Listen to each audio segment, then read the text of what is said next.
हाय दोस्तों, मैं हूं ज्योति पाल और आप सभी का स्वागत है मेरे चैनल इनर ज्योति में। दोस्तों, हम महर्षि पतंजलि के योग सूत्र पे बात कर रहे हैं और आज हम योग सूत्र 8 पे बात करेंगे, जिसमें उन्होंने समाधि उपाय के बारे में बताया है। तो जैसा कि आपको पता है कि अभी वो आपको ये बताना चाह रहे हैं कि हम अपने स्वरूप तक कैसे पहुँचें।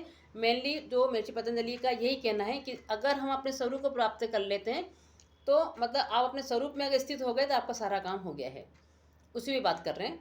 तो जैसे कि आपको पता है कि पहले सूत्र में उन्होंने अनुशासन के बारे में बात किया था कि आप जो है अपने आप में एक अनुशासन लाए तभी आपका योग पूरा होगा। और योग का मतलब भी क्या है कि चित्तवृत्तियों का निरोध होए। अब जैसा कि आपको पता है कि चित्तवृत्ति में उन्होंने बताया है कि चूँकि आप अपने स्वरूप को नहीं जानते हैं, इसलिए आप जिस वृत्ति में रहते हैं वही आपका उस टाइम पे स्वरूप बन जाता है। तो उसके लिए उन्होंने बताया था आपको कि वृत्तियाँ भी जो है आपकी 5 प्रकार की है ना। उसमें उन्होंने आपको प्रमाण है, विपर्य है, विकल्प है, निद्रा और स्मृति, जिस पे कि अपन बात कर चुके हैं कि जो अपन किसी ना किसी वृत्ति के अंदर होते हैं। जब तक हम अपने स्वरूप को प्राप्त नहीं करते हैं तब तक हम इन पांचों में से किसी न किसी वृत्ति में होते हैं, है ना। तो हमारे अंदर कुछ भी होता है, कोई भी चीज़ देख के सुनकर, है ना, या आपको बताया था कि जैसे आपने को टेस्ट करा, उसके बाद जो आपके अंदर विचार उठ रहे हैं या जो आपको अंदर गुस्सा आ जाता है या कभी लालच आता है, भय आता है, जो भी वृत्तियाँ उठती है इन इंद्रियों के कारण। तो इन इंद्रियों से वशीभूत होकर हमारे अंदर जो भी थॉट्स आते हैं, थॉट्स की जो वेव्स आती हैं, उसके कारण हम जिस स्थिति में होते हैं वही हमारा स्वरूप बन जाता है। लेकिन एक्चुअली में हमारा स्वरूप तो उन्होंने यही बताया है कि आपका स्वरूप तो वो पुरुष तत्व है, वो चैतन्य है, वो आत्मा है, उसी की वो बात कर रहे हैं। तो अब जैसा कि आपको पता है कि पहले उसमें अपन ने बात करी थी, उन्होंने आपको वैराग्य के बारे में भी बताया था कि आपके जो वैराग्य भी वो भी 2 प्रकार के हो जाते हैं। उसमें उन्होंने पर वैराग्य और अपर वैराग्य मतलब वशिका वैराग्य के बारे में बताया था। और इसी से संबंधित उन्होंने समाधि के बारे में बताया था कि अगर आपके अंदर वशिका वैराग्य से जो समाधि प्राप्त हो रही है उसको उन्होंने संप्रज्ञात समाधि बोला है। और जो पर वैराग्य के कारण जो समाधि प्राप्त होती है उसको उन्होंने असंप्रज्ञात समाधि बोला है। सॉरी। तो कहने का मतलब ये है कि वो कहना कहीं वशिका वैराग्य के बारे में ये बता रहे हैं कि वो दमनकारी वाली आपकी है, जिसमें आप तर्क वितर्क करके मतलब अपने आप को समझा बुझा के शास्त्रों के ज्ञान से कि भाई ऐसा है इसलिए हमको ऐसा करना चाहिए। अब मान लीजिए आपने किसी के पास बड़ी सी गाड़ी देखी, है ना, या कोई भी चीज़ आपने देखी और आपको लगा कि हमारे पास भी होना चाहिए, है ना। फिर आपको लगा कि नहीं नहीं नहीं, इन सब चीज़ों में नहीं पड़ना चाहिए, क्योंकि शास्त्रों में तो यही बताया गया है कि अपने को जितना हो सके अपनी वृत्ति को शांत रखना चाहिए, ज़्यादा वो नहीं करना चाहिए। तो हम उसको समझा बुझा के अपने आप को तर्क तर्क दे के हम उस वासना को क्या कर रहे हैं, दबा देते हैं। कहने का मतलब ये है इनका, है ना। तो वहाँ कोई हमको ऐसा ज्ञान प्राप्त नहीं हो गया है कि उस गाड़ी से भी बड़ी हमको कोई और चीज़ मिल गई हमारे अंदर। समझ रहे हैं बात को। उन्होंने क्या बोला कि जो पर वैराग्य जो होता है, वो जो वैराग्य आता है उसमें तो आपने कहीं ना कहीं अपने अंदर कोई ऐसी चीज़ को देख लिया है कि उसको देखने के बाद, उसको समझ लेने के बाद, उसको जान लेने के बाद हमको भी संसार की किसी भी चीज़ों से कुछ रह नहीं जाता है। और वो है आपका असल वैराग्य, वो है आपका परम वैराग्य, जिसमें कि ऑटोमेटिकली आपको आ गया। क्यों? क्योंकि आपने कोई ना कोई ऐसी और बड़ी चीज़ देख ली है। जब तक किसी और बड़ी चीज़ का आपको ज्ञान नहीं हुआ है दोस्तों, तब तक अगर आपसे तर्क वितर्क करके या सोच के, या कभी कभी ऐसा भी होता है कि हम सामर्थ्य हमारे अंदर नहीं होता है किसी चीज़ को खरीदने का या करने का, तो हम अपने मन को कैसे शांत कर लेते हैं। बुद्धिजीवी लोग जनरली यही काम करते हैं कि भाई जो लोग पैसे वाले होते हैं ना, उनको वो गलत ही समझते हैं। वो सोचते हैं इन्होंने गलत तरीके से ही कमाया है, ये जो इतना ऐश्वर्य आराम कर रहे हैं, अभी तो भोग लो, बाद में देखें क्या होता है। मतलब आप कहने के उसके बारे में बुरा सोचते हैं और कुछ ना कुछ दुर्भावना लेके आप समझ करते हैं, क्योंकि आप सामर्थ्य नहीं है। यदि आपके पास पैसा नहीं है और आप नहीं खरीद पा रहे हैं, या आप इतनी सुख सुविधा है अपने शरीर को या अपनी फैमिली को नहीं दे पा रहे हैं, तो आप कहीं ना कहीं ये तर्क लगाते हैं, जबकि वो तो गलत है ना। क्योंकि आपके अंदर भावना तो है, वासना तो आपके अंदर भी उठ रही है, लेकिन चूंकि आप सामर्थ्य नहीं है इसलिए आप कर नहीं पा रहे हैं। तो फिर आपने ये तर्क देना शुरू कर दिया, मतलब एक तो कवर आपके ऊपर है ही सी और एक मुखौटा आपने और पहन लिया। तो इसी को महर्षि पतंजलि ने जो बोला है वो उसको वो बोलते हैं कि इस टाइप का अगर आप एटीट्यूड रखते हैं तो उससे आप अपनी असली स्वभाव पर, असली चित्तवृत्ति पर नहीं जा पाएंगे जो आपकी है वास्तव में। क्योंकि यहाँ तो आप धोखा कर रहे हैं, यहाँ को ज्ञान प्राप्त नहीं हुआ है आपको। तो उसी को वो बताना चाहते हैं कि अगर इस टाइप से अगर आप अपनी जीवन शैली को लेते हैं, जहाँ आप सोचते हैं छोड़ो सब चीज़ों के, यार शास्त्रों में तो यही कहा गया है कि अंत में तो अपने अंदर ही कोई चीज़ है, उसी से सब कुछ होता है। तो अपन अगर उस चीज़ में सामर्थ्य नहीं होते, अगर अपन नहीं कमा पाते हैं, तो अपन क्या सोचते हैं, चलो इन चीज़ों को हटा के अपन इस चीज़ पे बढ़े आगे। तो वहाँ आपने बुद्धि से सोच समझ के अपने आप को इस प्रकार से इस जगह पे लेकर आए हैं।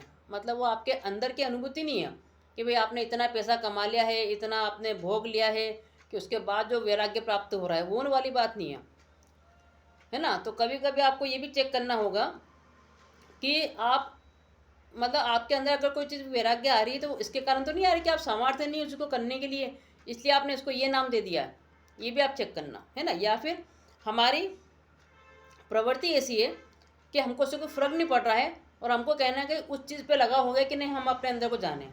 एक ये भी होता है, भले आप मध्यम श्रेणी के हो लेकिन आपका माइंड सेट है और आपका नेचर ही ऐसा है कि नहीं, आप चाहते हैं मैं तो अपने अंदर को प्राप्त करूँगा और मैं जितना ज़रूरी होगा बस उतना ही कमाऊँगा, उस पर ज़्यादा समय मुझे नहीं देना है। तो ये आपकी अपनी अंडरस्टैंडिंग है, ये आपका अपना विवेक है ना। तो वो जो आप साधना अभ्यास उसके कारण जो आप कर रहे हैं, उसके कारण जो आपके अंदर विवेक उत्पन्न हो रहा है, उसको उन्होंने मेनली कहा है कि वो सही है आपका, है ना। तो इस चीज़ को बहुत बारीकी से समझना है, क्योंकि ये दमनकारी नीति तो बहुत ही बेकार है मतलब। और अधिकतर आपको जो है परसेंटेज जो इसी का ज़्यादा दिखेगा, जिसमें कि लोग क्या है तर्क वितर्क करके अपने आप को कहेंगे शांत करते हैं और ऊपर से ऐसा शो करते हैं कि जैसे कि उनको किसी से कोई मतलब नहीं है। तो उस चीज़ को उन्होंने बोला है। और फिर उन्होंने कहा था कि संप्रज्ञा जो समाधि है वो तो काम की है नहीं, क्योंकि वो तो आपकी वशीकार मतलब जो आप दबा रहे हैं, दमनकारी के कारण जो आपको वैराग्य प्राप्त हो रहा है, उसके कारण आप कुछ अगर चीज़ें प्राप्त कर रहे हैं और समाधि में जा रहे हैं, जिसमें आपके ऑलरेडी जो है 4 चीज़ें आपकी जुड़ी हुई रहती है, जिसमें कि आपकी अस्मिता भी इसके साथ में आपकी रिलेटेड है, इसलिए उसको उन्होंने सही नहीं बताया है। आपकी मेन जो असल जो समाधि वो तो आपकी असंप्रज्ञा समाधि, जो कि पर वैराग्य से आती है उस आत्मज्ञान के बाद जो आती है आपकी। फिर उन्होंने इसमें बताया था कि इसमें सबीज भी है, आपका निर्बीज भी है। मतलब अगर कोई कर्म संस्कार रह गया है, उन्होंने सबीज बोला था, मतलब कोई बीज है आपके अंदर, तो अभी भी जन्म होगा आपका, तो वहाँ फिर आप भव प्रत्यय में चले जाते हैं। मतलब आपको वापस से प्रकृति की गोद में ही, कभी आपकी डेथ हो जाती है इनकेस, तो आप प्रकृति की गोद में ही जाते हैं उसमें, ठीक है। और फिर उन्होंने कहा था कि अगर आप असंप्रज्ञात समाधि में हैं तो फिर आपका जो है विराम प्रत्यय में आप चले जाते हैं, मतलब फिर आपको कोई जन्म नहीं होता है, आप वास्तव में समाधि में प्राप्त हो जाते हैं, जिसको उन्होंने निर्बीज बोला था, जिसमें कोई कर्म संस्कार नहीं रहते हैं, कर्म संस्कार का भी लय हो जाता है जिसमें। तो यहाँ वो समाधि उपाय में वो यही बताना चाह रहे हैं कि अब ये जो चित्तवृत्तियाँ हैं इसका निरोध कैसे करें, इसके लिए उन्होंने आपको 3 उपाय बताए हैं। तो वो 3 उपाय उन्होंने जो बताए हैं वो उन्होंने शुरुआत से बताए हैं कि शुरुआत में तो ये होगा, मतलब स्तर बताए हैं उन्होंने कि एक अपना स्थूल ध्यान है, जहाँ पे अपन कम से कम मूर्ति पूजा कर रहे हैं या कोई त्राटक कर रहे हैं, मतलब कुछ ना कुछ आप फिजिकली एक्टिविटी कर रहे हैं, हठ योग कर रहे हैं, उसको उन्होंने बोला है। तो उससे आप अपनी चित्तवृत्तियों का निरोध करना चाहते हैं, मतलब चित्तवृत्ति को हटाना चाहते हैं, ठीक है। तो ये भी एक तरीका है और स्टार्टिंग तो यहीं से होगी, इसको बुरा भी नहीं समझें। अगर स्टार्ट करना है किसी भी चीज़ को तो आपकी स्टार्टिंग यहीं से होना चाहिए। अगर आप पहले नए नए साधक है और अभी अभी आप ये सब हटाना चाहते हैं चीज़ों को, तो एकदम से आप किसी चीज़ पे नहीं पहुंच जाएंगे। आपको शुरुआत यहीं से करनी होती है कि आप मूर्ति पूजा पे करने ध्यान तो देना शुरू करें, थोड़ी देर बैठना तो शुरू करें।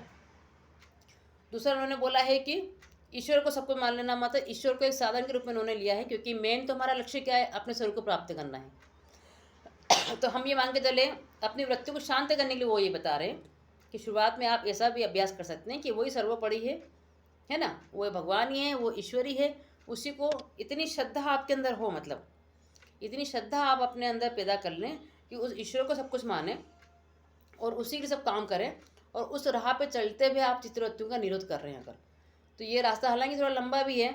और दूसरा ये, चूँकि ये आपने मान लिया है, ये आपने माना है, ये आपकी श्रद्धा भक्ति है, तो कोई भी और आपके इस श्रद्धा को हटा सकता है।